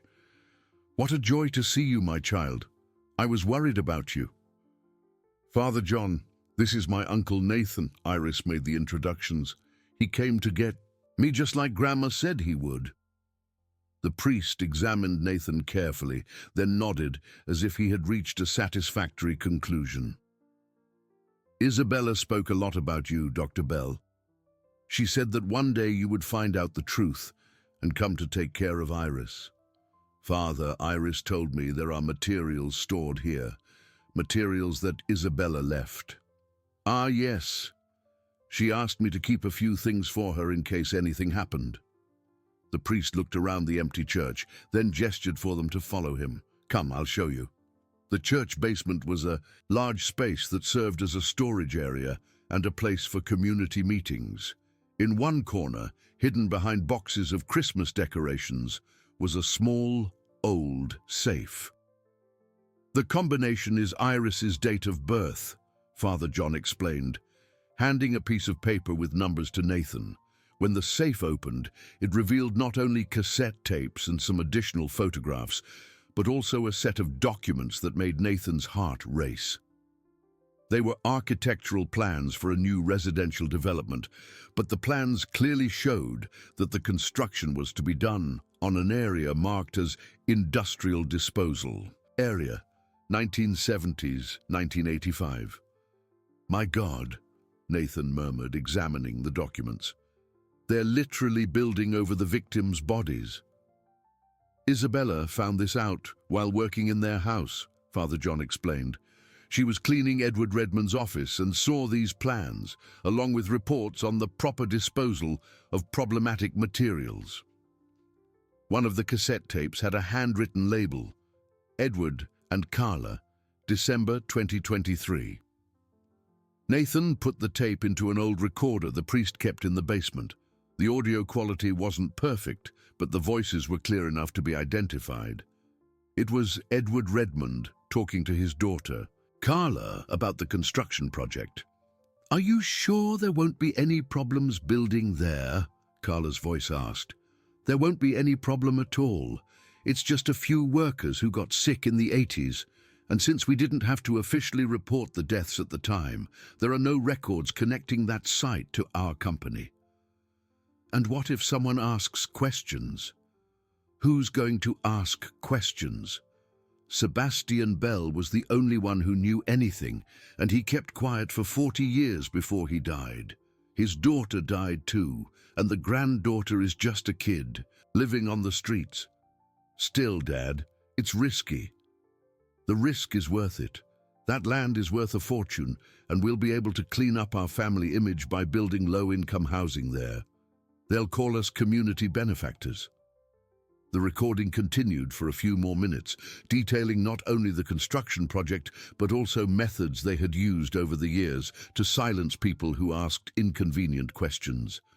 When the tape ended, the silence in the church basement was heavy. Father John was visibly shaken, Iris was clutching her doll tighter, and Nathan felt a mixture of anger and determination he had never experienced before. "Now we have enough evidence to completely destroy the Redmond family," he said, "not just for past crimes, but for the crimes they're planning to commit." "And what do we do with this?" Father John asked. Before Nathan could answer, the sound of cars arriving outside the church made them all tense up again. Through the small basement window, Nathan could see the same dark sedans that had been chasing them all morning. "How did they know we were here?" he murmured. It was then that he realized a painful truth. They had been betrayed by someone they trusted. The realization that they had been betrayed hit Nathan like a physical blow. As he watched the cars positioning themselves around the church, a terrible suspicion began to form in his mind. Only a few people knew where they were, and one of them had just left to meet a contact in the press. "Father John," he said urgently, "is there another way out of this church?" "There are the tunnels," the priest answered, already understanding the gravity of the situation. "They're old from when it was built. They connect to the cemetery and then to the parish house." "Iris, get the tapes and the most important documents," Nathan instructed, as he quickly packed as much evidence as he could carry. "We'll have to leave the rest." The sound of heavy footsteps echoing through the church interior indicated that Edward's men had entered. Their voices carried the confidence of people who knew exactly where to look. "Check the basement first," one voice commanded. "They're hiding there with the priest." Father John quickly guided them to a hidden passage behind the basement's makeshift altar. The entrance was narrow, disguised as a solid wall, but when the priest triggered a hidden mechanism, an entire section moved silently. "These tunnels were built in the 18th century, he whispered as they moved through the dark passage, lit only by the flashlight on Nathan's phone. The priests of the time used them to protect church treasures during conflicts.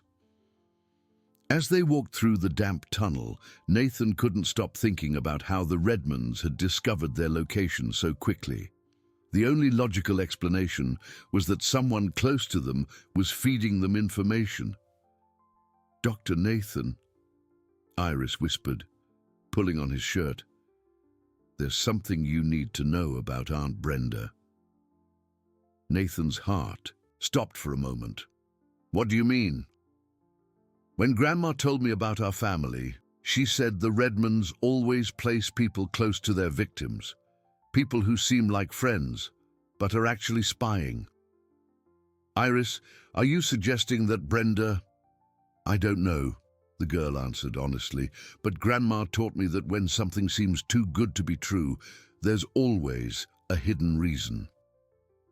The suspicion that had started to form in Nathan's mind solidified into a painful certainty.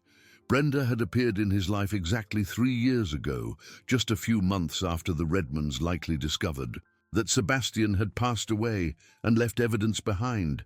She was too competent, too dedicated. She seemed to know his tastes and preferences better than she should for someone who had been hired as a simple assistant. And now she had gone out to meet contacts in the press, just as they discovered the most damning evidence against the Redmonds. "My God," he murmured, the betrayal cutting deeper than any physical threat they had faced. They emerged from the tunnel into a small building at the back of the town cemetery, a kind of shed where maintenance tools and equipment were stored. Father John carefully checked if the area was safe before signaling that they could leave. "Where to now?" he asked. Nathan looked at the evidence he was carrying, thinking quickly. With Brenda potentially working for the Redmonds, his circle of trusted people had shrunk dramatically. Dr. Vance was still an option, but the hospital was being watched. Mrs. Gable's house was probably also compromised. "I need a phone," he said. "One they can't trace." Father John led him to the parish house, a modest but well-kept building where he had lived alone for over 2 decades. "You can use the landline. It's not in my name. It technically belongs to the diocese." Nathan called the only number he knew he could still trust, his cousin Albert, who worked for the Attorney General's office in the state capital. They hadn't spoken in years, but family was family, and Albert had always been a man of integrity. "Nathan?" Albert's voice sounded surprised. "It's been so long. How are you?" "Albert, I need your help. It's a matter of life and death, literally."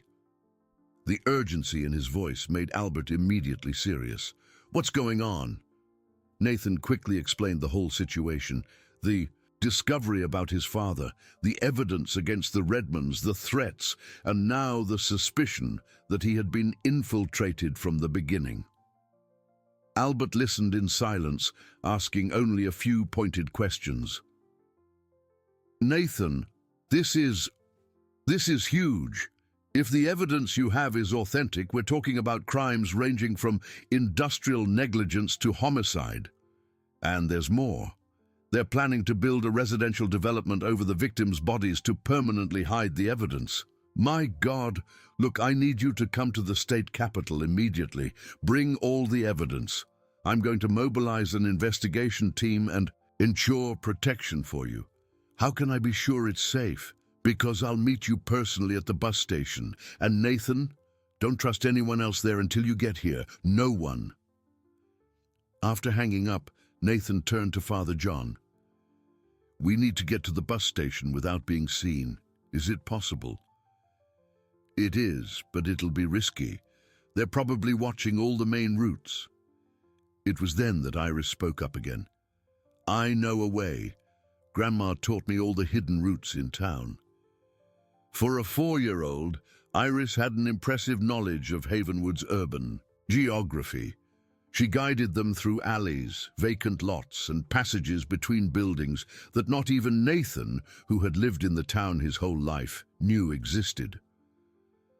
"How did your grandmother know all these paths?" Father John asked, as they hid behind a dumpster to avoid a patrolling car. "She worked for many rich families," Iris explained, "and sometimes she saw things she shouldn't have. She learned to move without being noticed." As they approached the bus station, Nathan could see that his intuition about Brenda was correct. She was there, talking to 2 men he recognized from the cars that had chased them. She was clearly coordinating the search, pointing in directions and providing detailed descriptions. The pain of betrayal was almost unbearable. For 3 years he had trusted her completely, shared intimate details of his life, even started to develop feelings he had never admitted to himself. And all along, she had been reporting everything to his family's enemies. There, Iris pointed to a side entrance of the bus station that seemed deserted. We can go in through there. They managed to get inside the bus station undetected, but Nathan knew they had little time.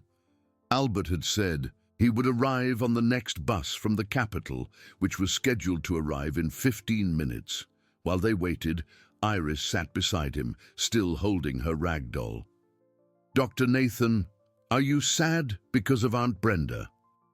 "I am," he admitted, seeing no reason to lie to the child, who had shown more maturity than many adults. "Grandma always said that some people do bad things because they're scared. Maybe Aunt Brenda is scared of something." The girl's observation made Nathan think. Maybe Brenda wasn't a clear-cut villain, but someone who had been coerced or threatened by the Redmonds. Maybe her family had been threatened just as his was now, but even considering that possibility, the betrayal still hurt deeply. The bus from the capital arrived on time, and Nathan recognized Albert immediately, even after years of not seeing each other. His cousin had aged, but he still had the confident posture and determined gaze that had always characterized him. "Nathan!" Albert hugged him quickly, then knelt to greet Iris. "And this must be the famous Iris who's going to help us get justice." "Really?" Iris asked, her eyes shining with hope. "Yes, really, little one. But first, we need to get out of here before the bad men find us." As they walked toward the bus that would take them to the state capital and hopefully to safety, Nathan looked back one last time. Brenda was standing on the other side of the bus station, speaking urgently on the phone. For a moment, their eyes met across the crowd. The expression on her face was not one of triumph or satisfaction. It was one of genuine anguish and regret. In that instant, Nathan understood that Iris was probably right. Brenda was not a villain by choice, but a victim of circumstance. But understanding didn't mean forgiving, and it certainly didn't mean trusting.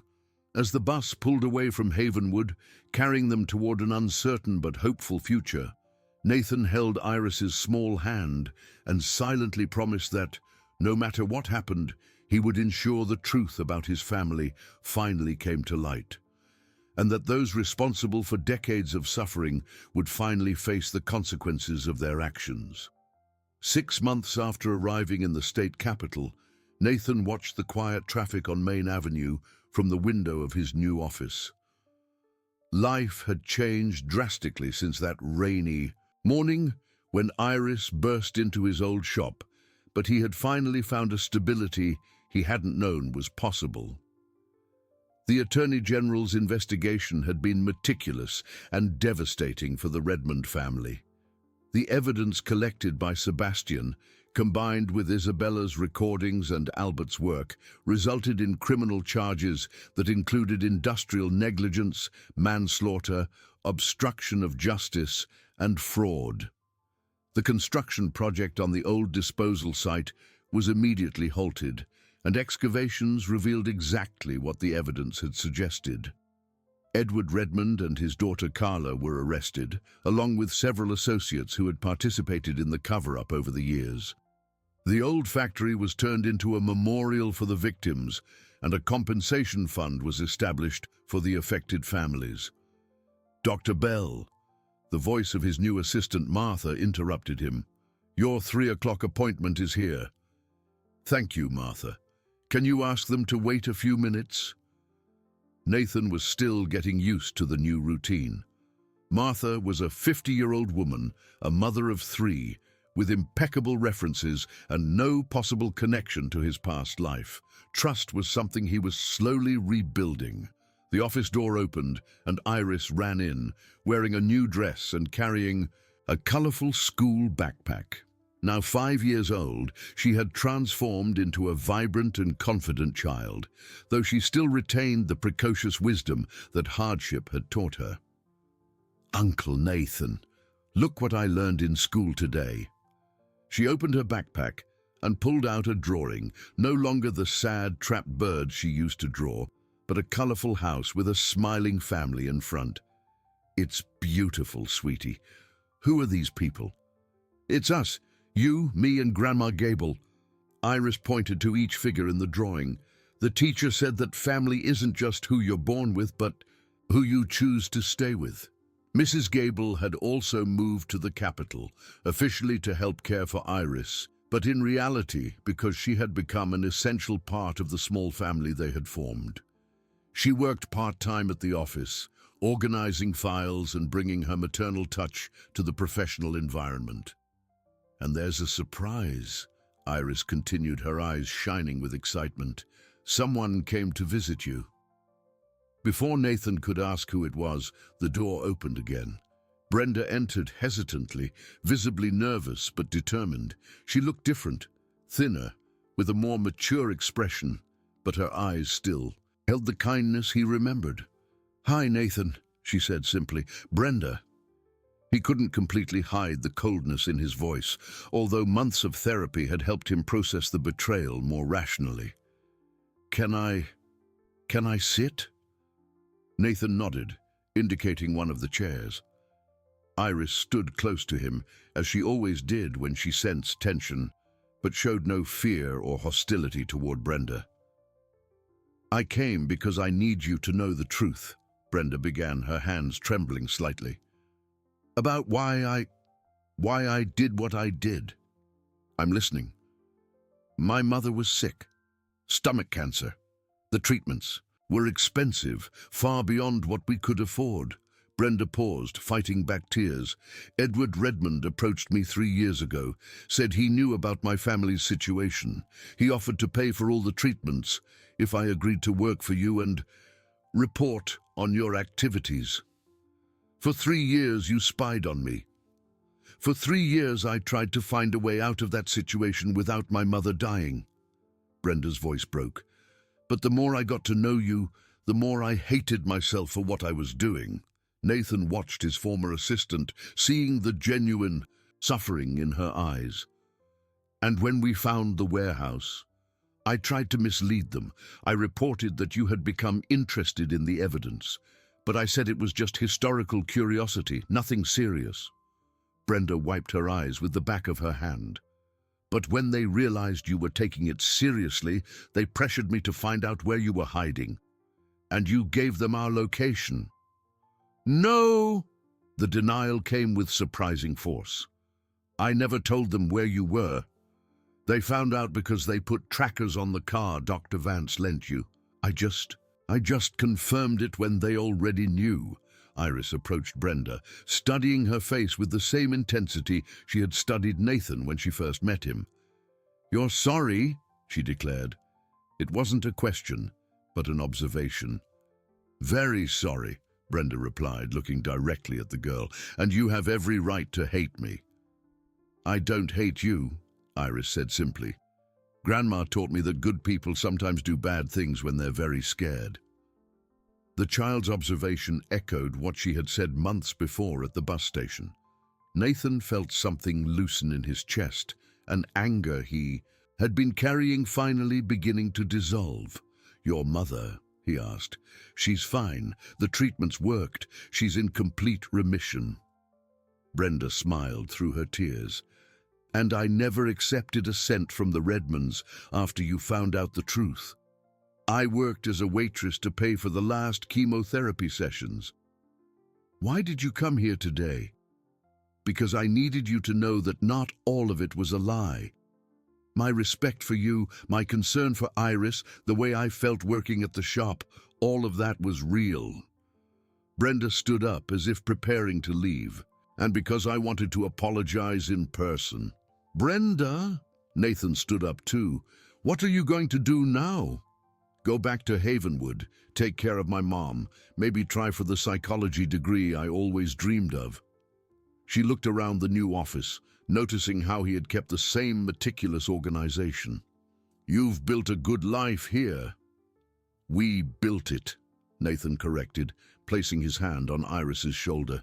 "And you were part of that, even in a complicated way." The response clearly surprised Brenda. She had expected anger, rejection, maybe even legal threats. The unexpected kindness left her momentarily speechless. "Nathan, Brenda, what you did was wrong. It caused a lot of suffering and put Iris in danger. His voice was firm but not hostile. But I understand why you did it. And I miss the friend I thought you were. She was real, Brenda said quickly. The friend was real, even if the circumstances were fake. Iris let go of Nathan's hand and approached Brenda. Want to see my new room? It has a real bed and a desk just for drawing. Brenda looked at Nathan, who nodded. Of course, little one. I'd love to see it. While Iris proudly showed Brenda her new life, Nathan reflected on how complex people were, how circumstances could force impossible choices, and how forgiveness was sometimes the only way to move forward. An hour later, as Brenda prepared to leave, Iris handed her a drawing. So you can remember that good people deserve second chances.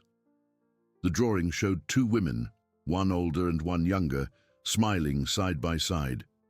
In the corner, in carefully traced letters, was written, Brenda and Mom. Thank you, Brenda whispered, hugging the girl. Take good care of Uncle Nathan, okay? I always do, Iris replied. After Brenda left, Nathan and Iris stood on the office balcony, watching the city traffic. The sun was setting, painting the sky with shades of orange and pink. Uncle Nathan, Iris said eventually, do you think Grandpa Sebastian would be proud of us? Nathan thought about the question, remembering all the evidence he had seen, all the stories he had heard about the father he never truly knew. I think so, sweetie. I think he'd be very proud to see that the truth finally came out and that you're safe and happy. And are you happy too? The simple question touched something deep in Nathan. For years, he had thought happiness meant control, predictability, an absence of complications. But looking at the girl beside him, thinking of the unlikely family they had formed, the justice that had finally prevailed, he realized that true happiness was something very different. I am, he replied, putting his arm around Iris's small shoulders. I'm very happy. That night, as he tucked Iris into her safe and cozy bed, Nathan found a letter she had left on his pillow. In her still childish but clearly improved handwriting, it read, Dear Grandpa Sebastian and Grandma Isabella, Uncle Nathan took care of me like you said he would. The bad men were arrested and can't hurt anyone anymore. I have a new family and a school and lots of friends. I draw happy birds now that fly because they want to, not because they're running away. I love you forever, Iris. Nathan folded the letter carefully and placed it in the drawer next to all the photographs and documents they had saved from the warehouse.